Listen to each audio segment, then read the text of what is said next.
Hey everyone, so the expo is moving right along, and today on Anvil's Day at the Expo they announced a new ship. It's actually a variant of the Pisces, and it's specifically designed for medical gameplay. So a brief overview of the specs of this ship, since most people are pretty familiar with the regular Pisces. The loadout is very similar to the regular C8 Pisces, but not the C8X, so that means it only has 2 weapons hardpoints, and it also shares the rest of the specs, like the single small power plant, dual small coolers, single small shield generator, but also reasonably good flight performance. So this thing is designed to be a little ambulance, and with the small and nimble frame of the Pisces, it's going to be great at doing that, and should be able to get into difficult spots that other rescue vehicles might have a hard time dealing with. So yeah, the Cutlass Red has previously been described as also somewhat of an ambulance, but I think this ship is really the true ambulance now, and the Cutlass Red is a little bit better equipped for search and rescue operations, but might not have as fast of a response time as this Pisces here. And also of note is the Cutlass is able to handle more than one patient. Alright, now let's get started with the tour. And the Pisces is pretty small, so I was a little bit worried at first about how they were going to fit everything that you'd need for an ambulance into the small frame of this ship, but they've continued their streak of making good use of the space that's in these ships. So you can see here, this is slightly different from the other Pisces models in that it uses these new door panel buttons for all of the interactions with all the doors. So this one here's for the ramp, and then you can see as that ramp opens up that even in the small space that the ship provides, they've managed to fit an airlock, which seems like it's going to be an important feature for medical ships to have. You also see that on the Cutlass Red, and ships like the 890 Jump and Carrack that have their own med bays also have airlocks for those med bays, even though those are already within a ship. So yeah, it seems like these are going to be important, and it's good that they've managed to fit that feature into here. And then moving on forwards into the cabin, there's about everything that you need for an ambulance in here. So on the left side of the ship, up near the ceiling, you can see separate storage bins for items that the crew and the patient have. And then below this, next to the other decorative medical stuff, you have an actual functional medical cabinet, and it comes stocked by default.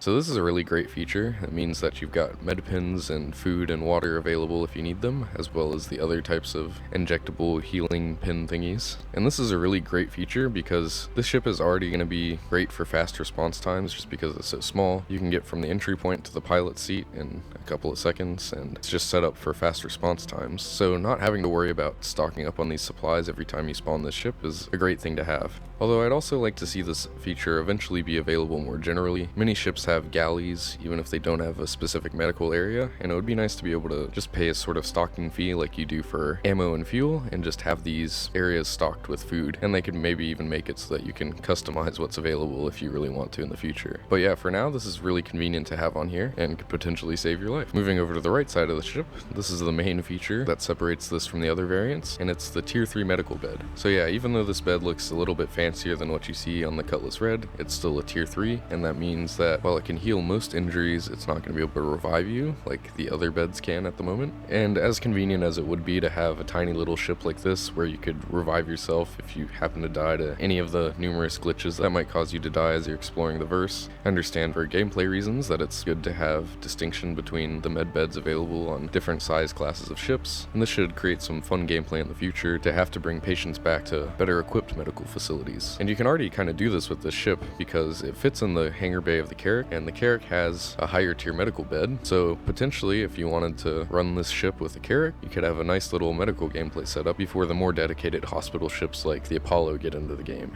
Then continuing forward on this right side of the ship, there's a console available that gives you the sort of readout that you'd see on the display that's also present in the medical bed. And there's no real purpose for this now because the beds kind of just treat injuries for themselves, so the user doesn't really even need to interact with it when they're getting healed up. But I hope eventually that this will be used for the medical personnel aboard the ship to diagnose and treat injuries from this remote station here while the patient is residing in the medical bed. Then across from this console on the left side of the ship, there's a single drop seat, so unlike the other Pisces variants, you don't get those 2 drop seats across from one another. You've just got the 1 seat for the pilot and then this 1 drop seat for the single paramedic that would be aboard this ship as well. Then finally moving forwards towards the cockpit, there's some panels that look like they should give you access to the component bays. I'm not sure if these are disabled just because it's a rental or if it's a glitch, but either way this is where you'd be doing repairs if you have to do those. And then you have the cockpit, which is relatively unchanged from the other Pisces models. Now I want to talk a little bit about medical gameplay in the verse right now, and I do have pretty limited experience with this at the moment because this was really brought into the game during the period when I was taking a bit of a break, so feel free to chime in the comments if you want to share your experiences as well. But I think for now this will be a go-to ship for doing rescues, and a lot of this comes down to the people that are abusing those beacons. On the few occasions when I've tried to respawn to those medical beacons, a lot of the time it's just someone who wants to have targets appear at their location without having to go find them themselves. And with a ship like this with a 50-second claim timer and other nice features like those pre-stocked med pins, and also for flying around in atmosphere, I believe the Pisces is a little bit faster than the Cutlass, and that combined with the smaller size of the ship, which makes it faster to get in and out of, should reduce your response times a little bit. And once we get in-game pricing for this ship, if you're looking to buy a medical ship in-game, this should be the cheaper option of the two, so I can see this being a really solid option for that. The Cutlass will definitely have use cases where it's the better ship. Like I said, it's meant for search and rescue, so once scanning becomes more advanced, it's likely that its dedicated radar dish will help it with that. And it also has nice features like that docking collar, which could be useful for transferring patients between ships, but then on the other hand, the Pisces is small enough that it can fit in the hangar of pretty much any ship with a hangar, so they're both solid options. And then talking a little bit more about the medical gameplay itself, I still think it needs a bit of tuning, so I just briefly tried it out here, knowing that this bed only treats injuries. I tried to get my player to break his legs without fully incapacitating myself, so I could hobble my way over to the medical bed inside the Pisces and treat my injuries just to demonstrate that that works. But this first jump I took here only did damage to my health, but it didn't appear to do any damage to my limbs. Then I tried another jump from slightly higher up, the same sort of thing. I got more damage to my health, and then on the readout, it still showed that there was no damage to my legs, which I believe for a broken bone these would be showing up as red, but I did notice that when I was trying to sprint I was no longer able to, and my movement speed in general was decreased. And then after healing myself in the medical bed of the Pisces, my running speed was back up to normal. So that could be an issue with the diagnosis readout, or potentially they've added in having damage to your legs without them being completely broken, but it's not really clearly shown on the self-diagnostic thingy. I'm not quite sure what's going on here. So then after that, for one last attempt, I tried from a slightly higher height, and as you can probably all guess how this turned out, I just ended up fully incapacitated, and that means that I'd have to have another player either drag me to a medical bed or revive me with a med gun.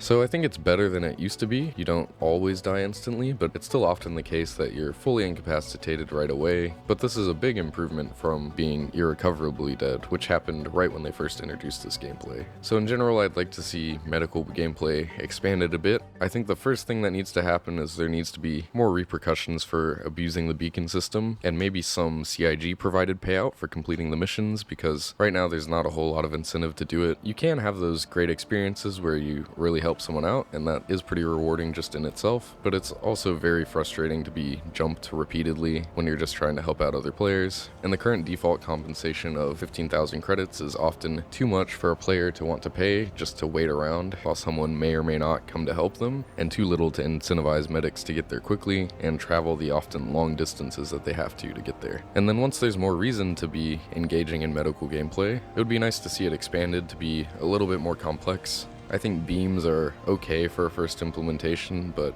at least in the future it would be nice to see the capabilities of those all-encompassing beams that just immediately heal people reduced, and see more reliance on other features like possibly some sort of minigame involving the medical beds or other medical devices that you need to use to stabilize and help your patients recover. Again, these are problems not with the ship itself, but with the medical gameplay, but since that's mostly what the ship is meant to do, it's good to know what you're getting yourself into before you pick up one of these ships, I think.